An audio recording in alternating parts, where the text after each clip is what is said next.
was film study with Coach Goodwin after the Furman game? We ain't watched film yet, so Oh, okay. we gonna do it today. We got a lot of stuff to work on, so gonna get that squared away. He said after the game that maybe he doesn't even need to watch a whole lot of film. He said, "You guys know what went wrong." Yeah, Do you? Yeah, we knew exactly what it was at the moment, and it was just like one of those snap plays, and so we know everything. I already knew what plays I messed up on, and so we can fix it already. So I already watched the tape and evaluated myself, and got a lot to work on. Ruke, why do you think there were a bunch of errors in that game, especially coming off the game you guys had against Georgia Tech? Just little mental mistakes. Just stuff. It's just a lot of fixable stuff. Stuff we can, sometimes you need stuff like that to happen, so you know your strong areas and your weak areas, and so, just little mental stuff that we can fix as a whole and get better on and build on to the next game. You think it's just one of those early season things before you guys really get going into the season? That you'll be able to fix in a hurry? Yeah, we'll be able to fix it. It's just little stuff that, will actually help us improve our game as a defense, and just knowing what we need to focus on this week going into the next game. How much do you feel like over pursuit? I mean, obviously those screen passes hurt you guys. I mean, you feel like you're just a little too aggressive and not. Yeah, as a D line, we got to do a lot better on recognizing the screens quicker, and I put that on myself as well. I got to do a better job on that, and take some pressure off the linebackers in the secondary.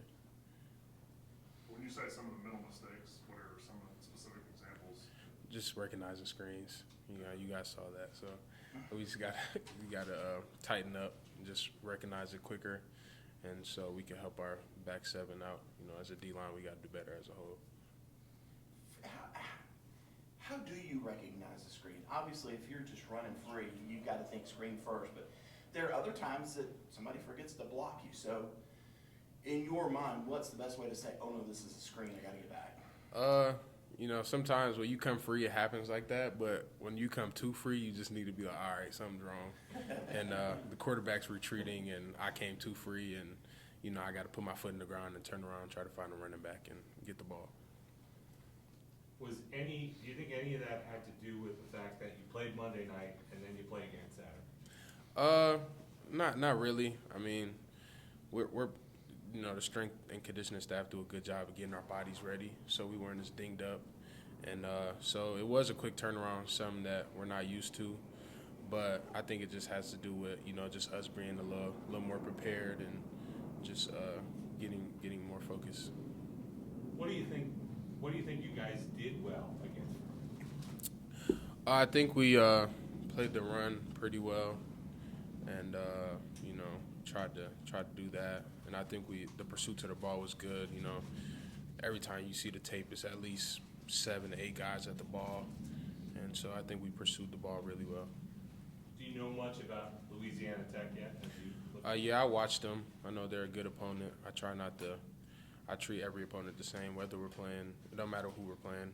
We're playing in the Natty or Week 3. I try to prepare the same, so try to watch as much film as I can and rest and recover my body as much as I can. If you don't mind, get a little personal now. Have you been back to Nigeria since you came here? Yeah, I went back when I was like 10. I'm going to go back probably. I want to go after this season, but it depends on my dad. You got to ask my dad. Whenever he wants to go, I'll go with him. So you played a lot of basketball growing up. Do you still play? Yeah, I play a lot in the summer. I mean, not to toot my own horn, but I'm the best basketball player on the team. And, so like I said, just put me at the 3-point line. I'll make 100 out of 101 shots. So go back to the end of your sophomore basketball season. Did the high school coaches, did they come to you? Did you go to them? How did it, hey, let's get Ruke suited up as a football player as a junior? How'd that happen? I always wanted to play football my whole life, but it was just something about basketball. I was just really good at it. And, we went to the state championship, like, pretty much the whole time I was at River Rouge.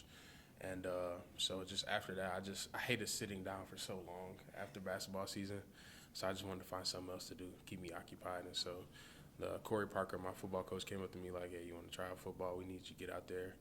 And it took me like 4 positions to get the defensive line, and so I'm just glad it worked out the way it worked out. What 4 positions did you try? I started off at receiver, but I didn't want to block, and then I went to tight end, and I realized you have to do more blocking. I didn't want to block, and then I tried linebacker, but it was too much covering for me, and so he just said, "Go ahead, put your hand in the dirt," and I've loved it ever since then. I know you came to America when you were 9. How much do you remember from your time while you were in Nigeria? I remember a lot.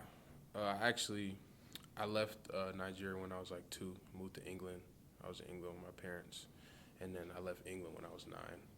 And so I remember a good amount, and just stuff like that. I just cherish life along the way because it gives me a better outlook on life, and it's so much world to see out there, and I just make it one of my goals when I'm done playing football to travel a lot. So Yeah, I was wondering how much traveling so much, how much and seeing so many different places, how much does that change your perspective? it changes a lot, just different cultures and the different way of life, and you're grateful for what you have because being in a place like Nigeria, it's a good place, but it's tough, and just cherishing little things like it just gives me a bigger perspective. What exactly led to your family moving so much? Huh? What exactly led to your family moving so much? My mom wanted to move to England. I don't know why. I was one. I couldn't even speak, so I didn't ask questions. So wherever they went, that's where I went. And so, and then when my mom passed when I was 6, my dad came and got us, and we moved over here to America. And I've got Nigerian friends, and they are all about family. I mean, it is all about the family unit. Is that one of the things that maybe led you to Clemson, is the fact that this is also all about family? Yeah, it like being so far from Michigan, it doesn't even feel like it because I have guys on my team that I feel like I've known them my whole life. And, that's what makes it so much easier playing because I'll give them my all for the guy next to me. And I know 100% they'll give me their all too. And so it's just such a tight-knit family. And that's what made me come here. Coach, when he was talking about you didn't even know how to get into a stance when you first got here, what did your stance look like? I played defensive end, so I just stood up. I was in a 2-point stance. I didn't know nothing. Just knew how to get to the quarterback. And then when I got here, Jordan and Nas were hurt, so it was me and TD first day, and they moved my position, and that's when I was like, all right, I'm really playing football now. And going against guys like John Simpson and Jackson Carman, it just took my game to a whole nother level, and that's when I started taking my body serious and what I put in my body and what I ate and how I slept and stuff like that. So yeah, they taught me a lot. Shout out to them. I guess how much did you get beat up by those guys when you were in It was tough, man. I was 17 when I came to college, and I don't know if you've seen just John Simpson and Jackson Carman on one side is humongous, and so I don't even want to talk about it, but yeah, I got taught a couple lessons, and that just made me a better player. I wouldn't take it back for nothing. Can you describe the mindset difference you have between playing basketball and playing football? Yeah, basketball, I could run for days. That's why I love that I played basketball. Like when I did football conditioning, it was so easy because that's all I did was run. But just the physicality, man, is so much different. You're getting hit every play, and Coach Sweeney likes to say the closer you are to the ball, the more important you are. So I feel important, and so that's why I didn't mind them moving me from defensive end to defensive tackle because I guess I'm more important there. Did it take you a while to adapt to that jump in physicality with football? Yeah, it took me a little. Mentally, I was there. It took me. It wasn't long to learn the plays, but it's just that physicality. Just you would think it's no different, but when your hand is really in the dirt constantly, it's just constant physicality and shocking and shedding, and just having guys like Tyler Davis next to me. He's a football genius, and he taught me everything he knew, and so we push each other, and we just try to keep learning and learning. And over the years, can you describe just how much has your love for football changed and grown?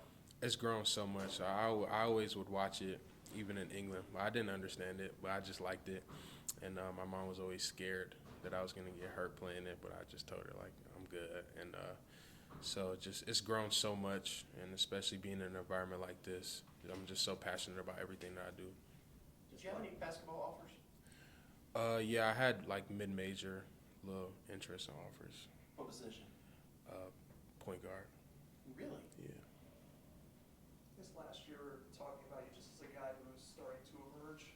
This year, Coach Sweeney was talking about you as a guy who could potentially be a fourth round or first round type of NFL prospect. I mean, what do you think has changed between the last year and this year? I started to take what I put in my body more serious, and sleep. Sleep is like such a key factor in recovery, and so I just tried to take that next step. Just whatever it was that I did last year, I tried to do triple that this year, and whether it be eating, sleeping, watching film, whatever I did last year, I just want to double and triple that and just keep building on that. Was it the progress that you made last year? Is that the impetus that shows you like I'm close to being able to be at that next level? Is that what you? Yeah, I mean it has a part in it, but I always knew since I got here that I had the potential to play at the next level. But I tried not to focus on that. I just tried to be where my feet are and just focus on it now. And when I get there, I get there. So how did you figure out sleep was so important to you? Because when I was younger, I never slept. I was so antsy. Like before the games, my basketball games, I was always so antsy, so I'd be up till like 3 a.m. just watching basketball, and I realized that wasn't good. Even though I had the energy, then maybe if I slept more, I would have 10 times more energy. And so I started sleeping more, and I started seeing the change in my body. And, that's why, became a little sleeper. So anytime I get a chance to sleep, I just try to take a nap. So how many hours a night do you get? I try to get like 8 to 9. Yeah. I guess what was the norm before that? 5. I was happy with 5. Are there any secrets to how to go to sleep best? Yeah, I try to put my phone down. That phone, just once I put my phone down and turn it off, and when I feel tired, I turn it back on. So my alarm rings, and so when I just put my phone down and just stare at the ceiling, I fall asleep. Ruke, a couple of quick ones.